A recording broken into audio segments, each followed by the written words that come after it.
Hey there, Stampers. This is Sherry Roth with StampTreasures.com.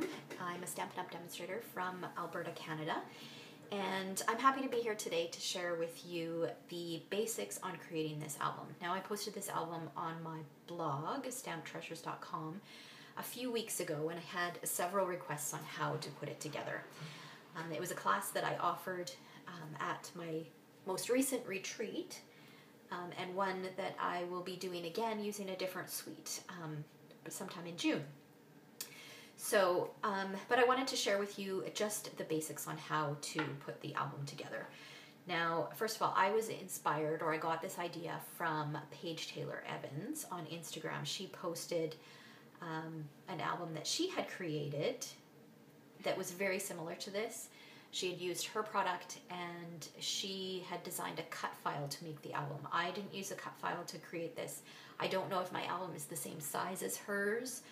I just kind of saw it and was inspired to figure out how to create something similar of my own. Okay, so let's go ahead and get started. Let me open this up so I can show you. Now this uses the, I think it's called Patterns and Pieces DSP, from the 2017-2018 annual catalog, and now as we're nearing the end of May 2018, this paper will be retiring, so it won't be available any longer after May 31st or while supplies last. Okay, so then it opens up like this. Isn't it fun? So it's kind of a little accordion kind of album. And it's decorated just primarily using the DSP, and I did throw in the greeting from the coordinating stamp set and a bunch of different patterns from that paper pack. So I'm going to show you how to basically make the inserts and how it all goes together. Okay, so first of all, I'm starting with a piece of 12 by 12 Whisper White cardstock. And I'm going to bring in my paper cutter, and I'm going to cut it down to 9 inches. So it'll end up being 9 by 12. Now, my scoring blade for my paper cutter is kaput, and my replacement has not come in yet. So I am going to switch to my scoring tool for the scoring, but you can definitely use your paper cutter to do this. You don't have to use the scoring tool. Okay, so what I'm going to do, and I'm hoping you guys can see this.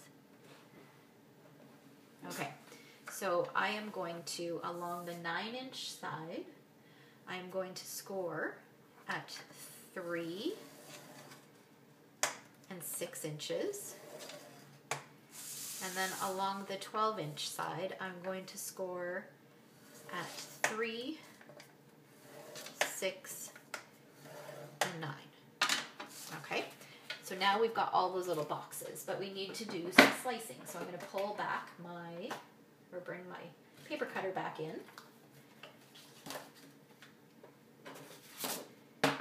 And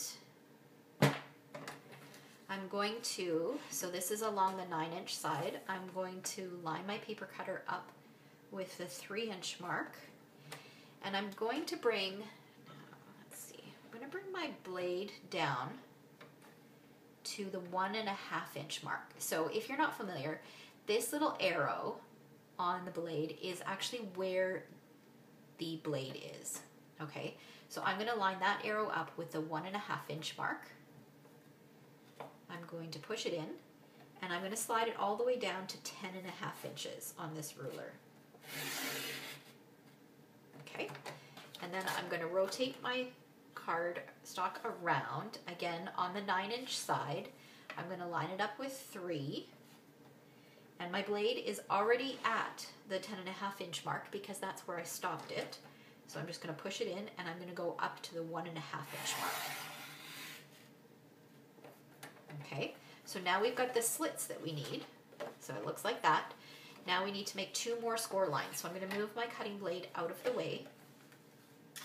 And again, if I had my scoring tool, I would use my scoring tool in here, but I'm just going to pull in my stylus from my scoring tool. And I'm lining this up with the 1.5-inch mark, and we are on the 12-inch side. So 1.5 inches. And now basically what I'm doing is I can see where the cut marks are here. So where the cut marks end. So I'm just going to score to join those two up. Just like that. And then I'm going to repeat it on the other side. So again, line it up with 1.5 inches. Push it down, or put my thing down, and then I'm going to go, and it's basically from 3 to 6 inches that you're scoring. Okay, so now we've got all the cut and score lines that we need. So let's move these guys out of the way. Okay, so now we want to fold along all the score lines. So I'm going to fold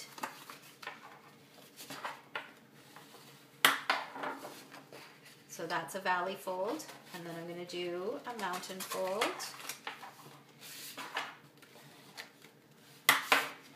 and then I'm going to do another valley fold. Okay, so I've got a W.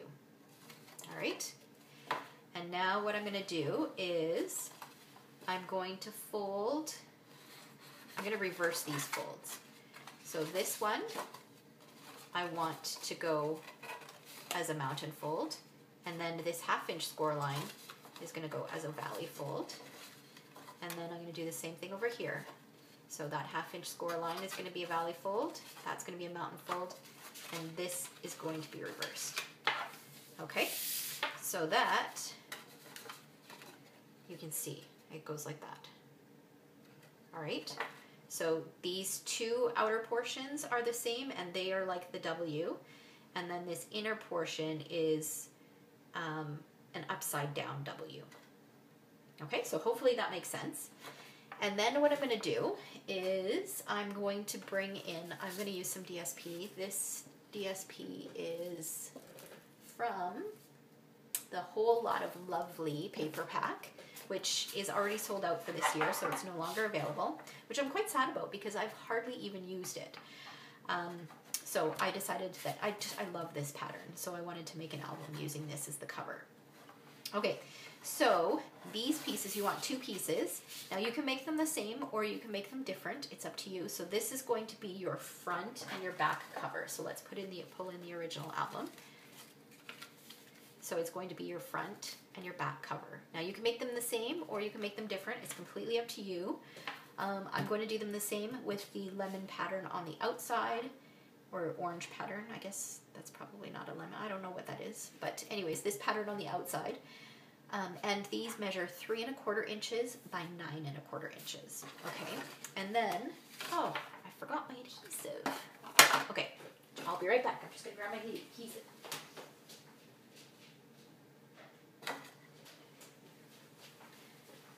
Okay, so you want to use a very sturdy adhesive. So whether you use tear and tape or fast fuse, it doesn't really matter. You just want something that's super sticky because you don't want your album cover to come off.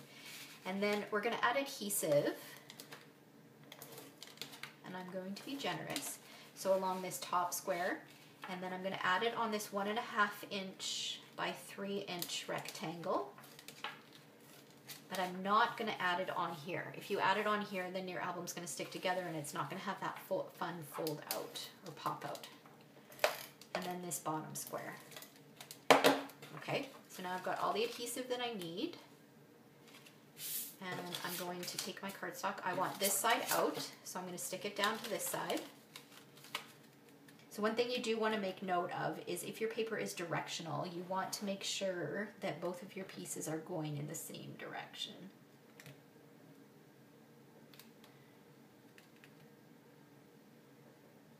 Okay, and I'm just lining this up. This, for some reason, this does not, I wonder if I cut this wrong. There we go. Okay. Yeah, this doesn't seem, I think, let's measure this and just see if I've got this measurement right here. Because this does not seem long enough. And this isn't the best best ruler. So 4, 8, 9. It's just slightly smaller. Okay, so make sure that you get you got it the right measurement. So mine is just the same length as this. So mine is just over 9 inches, unless I didn't cut my paper correctly. But anyways, so you should have a little bit of a border on all 4 sides like this. Okay? So now what I'm going to do is I'm going to just repeat what I just did on this front part. And again, I'm just doing it on this 1.5 inch strip and not on the whole 3-inch square.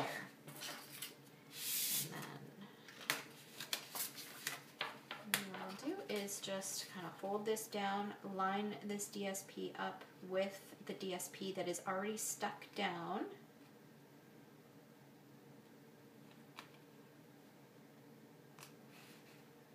And then just carefully put it so that it's lined up all the way to the top. There we go. All right, and there's the album. Just like that. So it's really, really simple to actually put together. The inside squares measure 3 by 3. So let's pull in the original again. Okay, so you can see here that I've got squares that will fit 2 3/4 inch square photos in here. And then this one has a little pocket which has some little tags tucked into it. This one can have a picture added to it if I want, or I can just leave it as is. And then I've got a little envelope to tuck in some memorabilia if I wanted to do that. I haven't decided what photos are going to go in here yet. And then your length of ribbon is about 24 inches. 24 inches is probably pretty long, but that's the length of this one here. It just makes it, I find the longer the ribbon, the easier it is to tie. Okay, so that's how the album comes together. And I have another one that I'm going to show you. This one we're going to do in my Share What You Love class. It's not quite finished yet. I still plan on embellishing the outside a little bit more. And I've used the gorgeous raspberry velvet ribbon in here, and then opened it up, and I used the Share What You Love DSP and the Love What You Do stamp set, the whole Share What You Love suite. So this is it here. So I really pretty much copied the other one, except I changed out the stamps and the embellishments a little bit, but the same configuration. So for this one I'd probably add 6 photos. So I'd probably add photos to these 2 as well as the black mats. Okay, so I hope you enjoyed that. Thanks for watching. If you did enjoy it, be sure to give me a thumbs up, and feel free to share the video. I always love that. All right, thanks for watching.